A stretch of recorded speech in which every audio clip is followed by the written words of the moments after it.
Hey everyone, welcome back to another episode of Fuzzy Memories from the Road with myself and Dustin Pari.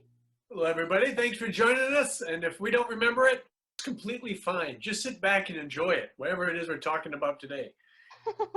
Well, today, actually, it's a special day. It's a special episode because, do you know why, Dustin?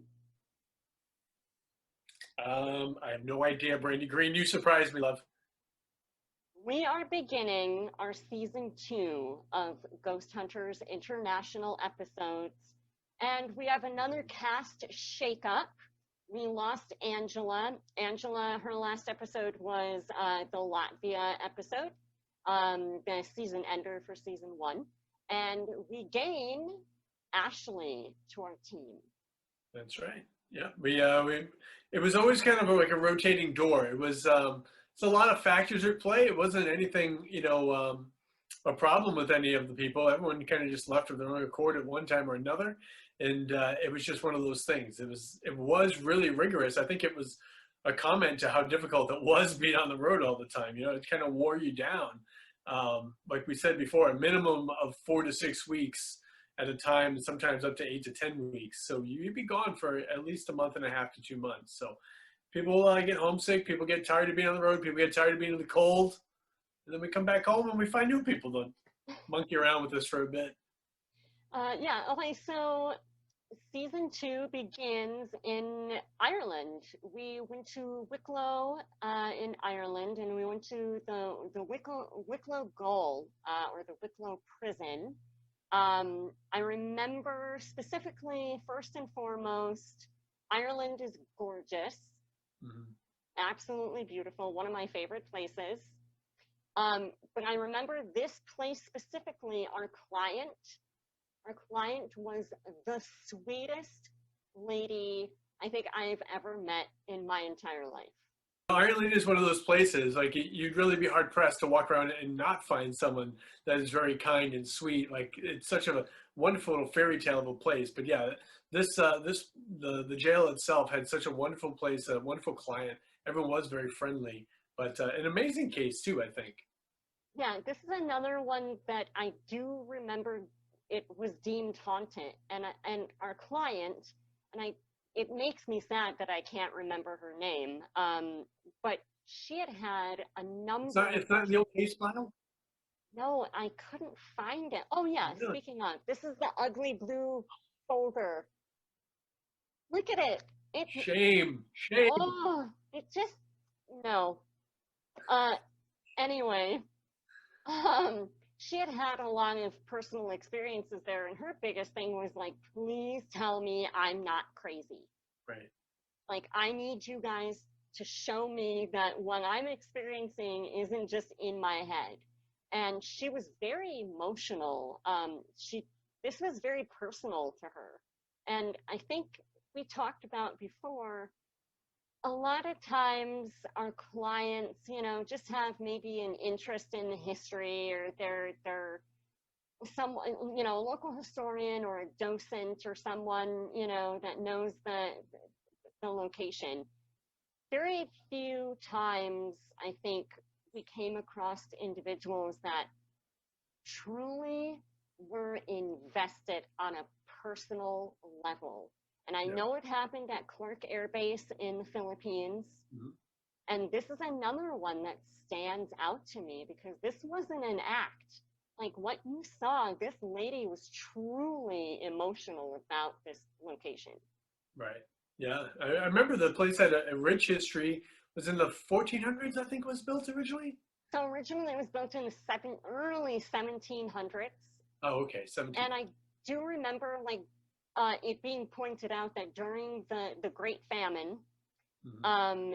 That there were up to 17 or 18 people. It was just under 20 people in one cell. Right. And And having these been cells, to this place, that's not a long space. yeah, these cells were really, really tiny, and they would pack them full of people. And one of the problems was you'd have women and children thrown in the same cells with sometimes violent criminals. And the reason that they were so overcrowded was during the time of the Great Famine, people to get arrested for any kind of crime, they have to feed you. And so a lot of people were getting arrested just to make sure that them and their children would have something to eat. But then unfortunately on the inside, some horrible things ended up happening. And I remember some of the claims that went with that were like the sounds of like children crying. They would get, the different sounds from the cells. There was also a mist on the main floor, if I remember correctly, and a lady in black on the stairwells.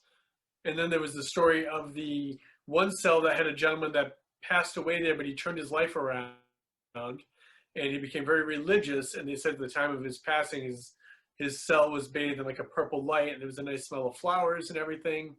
And this was one of the first cases, it might have been the first case actually, where we started using full spectrum video cameras. I remember we had them set up on the second floor landing, the stairwell area, and we would see little like purple balls of light start to come together. And this was just, I mean, we were using the full spectrum photography before, but not the video aspect. So that was new for us. Which was great too, because I feel like it was on one of those that we actually captured the light. All of a sudden we had this just glowing light that appeared. We couldn't figure it out, and it was in the same exact spot that our client had seen a mist. And so I remember that was very validating for her. I remember I was investigating with Ashley up on like the second floor outside of the cells, and I had the mini DV in my hand, and all of a sudden it was like my arm was just like drawn down to the floor. I mean, it was very odd. It was like something was yanking on like the IR light or something on the actual camera, because I didn't feel it on my hand, but I felt this force like just pulling me down. Very, very strange. I know we had gotten like EVPs. I think we had a lot of personal experiences too, of like seeing shapes and movement and different things. Yeah. Yeah. I remember being with Barry on the main floor where the story of that cell with that gentleman was, and picking up the scent of flowers and stuff that was there, like these phantom scents, because it was all just stone. There were no floral arrangements in there or anything outside the window, but that would have caused that. So that was kind of an interesting time. I remember too, they had like a little ship they were building in one of the corners that they had built, which was to tell the story about how they would bring, back in the day, like some of the worst prisoners from there down to Australia, Tasmania area. And the workers had seen like footprints and stuff like from kids and things there. But I don't think we witnessed any of that, but it was just a cool little claim to kind of tie together some pieces we were. Right. So I remember doing a solo session. I can't remember where it was, but I think it was the same room that had that ship in it. Yeah. And I was seeing a lot of like movement. And I can't remember if anything I was running at the time actually picked any of that up. I just remember I had Steve Purcell and Jason Ash, one of our sound people. He was outside of the room sitting on the staircase, just monitoring the audio. And so Purcell was the only one in there with me. And I remember it was like 4 a.m. when I was doing this solo session, and I was done. I was so tired. And I just remember, like, you know, doing an EVP session and you're tired, you've been working all day, all night. And I turned and he had the camera like right here on me. And I just looked right into the camera and I just gave him that. He knew, like, he worked a lot with me. So he knew like my look. Anytime I gave him the look, he would like back off and like start shooting B-roll. Right. There's only so much you can take, though. You get tired at some point, you know? Oh, it's so tiring, and especially in a lot of these places when it's so cold, and there aren't necessarily proper places to take a break. You're sitting in a car trying to warm up in front of the heater. It's really physically exhausting, and then just the travel as a whole, it's Right. mentally exhausting as well. So, Yeah. you know, Sometimes you get worn down, Greenie. It's all right.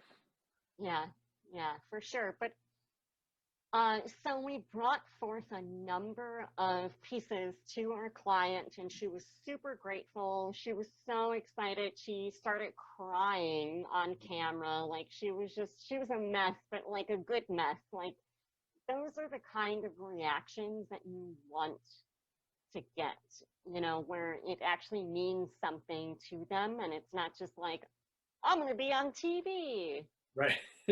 Right. Yeah, we're going to sell ghost tours now. Thank you, GHI. Yeah. Right. Yeah, Yeah. no, So, she was definitely, like you said, an invested client was not something we always had. So when you had someone, it really made a difference, and it felt good to be able to bring them either conclusions that proved, this is why this is happening, you've got nothing to worry about, or, you do have some type of activity here, but we've witnessed it too, so you're not crazy, or we're all crazy. Either way, it's fine. mass hysteria. Yeah, indeed. Yeah, so I think that was a really good case. That was one location, one episode kind of situation. Mhm. It was a good season opener, I think. Yeah, I think so. We had new equipment, we had new personnel, new locations. And, oh, it's always good to go to Ireland. I always felt like it was a nice, safe place. It's you could, you knew the language, you knew the food. Like it was always pretty on par. It wasn't Right. like some of the places where we had no idea what was going on, what you're ordering, who you're talking to, what you're saying, what you're eating. So yeah, Ireland was fantastic. And the one thing I remember, aside from the case, when we were staying in Wicklow, we Yeah, so we stayed at this hotel, and up the like there was like a incline, and there was like an older inn that had like the restaurant and bar in it. And I remember going up there off, totally off camera. It was on our time off, and we were all up there with the cast crew, and there was this man. He was probably in his 70s. He was there sitting on a bar stool at like 5 a.m. And he was there sitting on the same bar stool at like 3 a.m. He was there all day, all yeah. night. And I remember his name. His name was Bill from the Hill. That's great. So we were all sitting at like this alcove table. I remember I was between Ethan, one of our camera guys, and Steve Purcell, and then Ashley was like a couple Yeah. people down, and Barry was there too. And this Bill from the Hill, he staggers over to our table because we're the Americans, right? Yeah. Hey, where are you from? I'm Bill from the Hill. And then Barry, of course, Yeah. Barry being Barry, he goes, hi, I'm Barry from the prairie. And then he looks at Ashley. I'm Ashley. I don't like that name. Because he couldn't rhyme anything with Yeah. it. No, it didn't work. And I Irish just are all about their limericks. If you can't have a good limerick, screw it. I remember elbowing Purcell and Ethan. I'm like, don't let him ask me. Right. Oh, dear Lord. So Hey, yeah, no, it was great. The people are great, albeit maybe sometimes a little stereotypical, but it was a good time. I know it wasn't there. Was it Peru? Where was it that we had pisco sours? That was Peru. That was Peru. I just remember some random guy at the bar trying to like buy us more rounds, and he's like, after one pisco sour, you want two pisco sours. And after three pisco sours, like you don't remember having the pisco sour? I can't remember how it went, but it was something like this drink is strong. It's basically it. Right. No, that's actually the national drink of Peru. Yep. Do we have a national drink here in America? Like, what is? Do we have beer? Like, what is it? I I don't know, I wish honestly. we had the Pisco Sour. Those were good. Well, I don't know. Good stuff. I had some good whiskey in Ireland, so you know, and I've stuck with that. That's kind of my drink of choice now. I Yeah, can't help it. It's just inbred in me now. there you go. It's all right. I remember out of all the places, I remember being in Slovakia and sitting outside at night. I want to say our hotel was like above a little pub restaurant thing. I remember sitting outside at night, and it was like little table and chairs with those like the typical like umbrellas, like the two-tone umbrellas, and I was able to order the oh man, what is it? Where you muddle up the leaves on the bottom, the mint leaves. A mint julep, Come on, brain. No, not a mint julep drinker. I think this is the Kentucky Derby. a No, mojito. I keep wanting to say Midori Sour, but it's not that either. Oh man, come on, Greenie, don't fail me here. What's the It's a name of it? mojito. They were really good. They were yes, yes. You could get mojitos for like $3 American, and they were huge and delicious. And that's probably why I don't remember the names of them. But I remember that was my favorite place. Like just sitting out there at night, like watching the people walk by, and just $3 with this huge thing of a mojito. And they made them really nice. Like they muddle the leaves up. And I don't drink mint juleps. Ridiculous. Well, I mean, who knows what you do, when you're not hanging out with the rest of the cast and crew, Dustin. That's true. It's fancy bath night. That's what that is. I remember, I don't know where it was, but you had Nintendo in your room, like the old school Yeah. Nintendo. Yeah. Yeah. I traveled with games and things so that I wouldn't get bored. Yep. Good stuff. We didn't really get bored, I don't think, in Ireland. There was so much to do and so much to see. It was one of the few places that we actually got a vehicle to drive around in on our off time. And I just remember, like, there was this really cool Castle McAdams old ruins. It was like this old church that had been totally grown over. It was super cool. I have tons of pictures of it. Yeah, I really, really loved Ireland. I think I'm partial to Northern Ireland. I think Northern Ireland feels like it's a little further out there and like not as inclined to like want to interact with tourists. Like they're kind of old and set in their ways. Mm-hmm. Yeah. I Yeah. don't know. I think Sligo was my favorite part of Ireland in the years I've been there. I enjoyed Sligo quite a bit. That was good. I remember Barry always bringing me to Tesco everywhere. It's like the Walmart out there. Everywhere. Yeah. We gotta go to Tesco. Go to Tesco. I'm like, what is this place? And he would just like always buy batteries.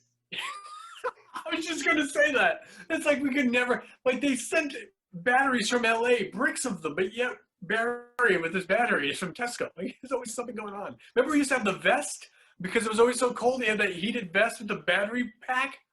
Dear God, he had battery socks. He was like Inspector Gadget, but only with heat. He was just supercharged all the time. He was like very odd. He was like the Energizer Bunny. For sure. And then there was Joe Chin that as soon as you started the van, he'd fall asleep. Yeah. I remember actually Barry drove a lot, like cross country. Barry was like one of the primary drivers, and I was always in his van, and I would stay awake on purpose in the back to watch his eyes in the rearview mirror to make sure he wasn't falling asleep. Yeah. I used to ride shotgun most of the time, and then I would be the relief driver when he'd finally give up. Yep. Yeah. I used to have to listen to my own music because I wanted to listen to like classic rock, and he would just listen to techno all the time. Oh, like that European techno. Awful. I remember. Right? Oh, it was so bad. Awful. Yeah. Well, yeah, I think overall, Ireland, Northern Ireland, we were in the Republic of Ireland this time, but in general, one of my favorite countries to visit, for sure. Yeah, agreed. Great case, great people go. Yeah.